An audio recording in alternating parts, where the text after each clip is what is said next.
विक्रम, इथल्या सगळ्या फोटोंपैकी ना हा माझा खूप फेवरेट आहे. Do you have any story for this one?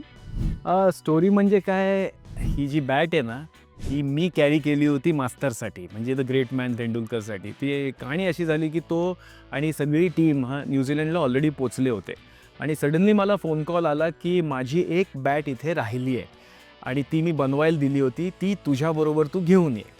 आता बॉक्स पॅक आला, त्या बॉक्सवर सचिन तेंडुलकर लिहिलं होतं. मुंबई एअरपोर्टपासून न्यूझीलंड एअरपोर्टपर्यंत मी किंग होतो, कारण मी सचिन तेंडुलकरची बॅट घेऊन येत होतो. आणि गंमत म्हणजे त्याच्या रूममध्ये गेलो मी आणि सचिनला नेहमी अशी बॅट घेतो आणि असं टक टक टक टक करतो. त्याचं असं म्हणणं आहे की the bat talks to me, it's music to my ears. म्हणजे लता मंगेशकरच्या गाण्यांमधनं तो इन्स्पिरेशन घ्यायचा बॅटिंग करताना आणि हे म्युझिक ऐकून तो ठरवायचा कुठली बॅट वापरायची. आणि नेक्स्ट डे काय झालं, 100 केला त्यांनी क्राइस्टचर्चला. म्हणजे मी कॅरी केलेली बॅट ही त्यांनी वापरली आणि 100 केला. थोडं क्रेडिट मी पण घेतो रे.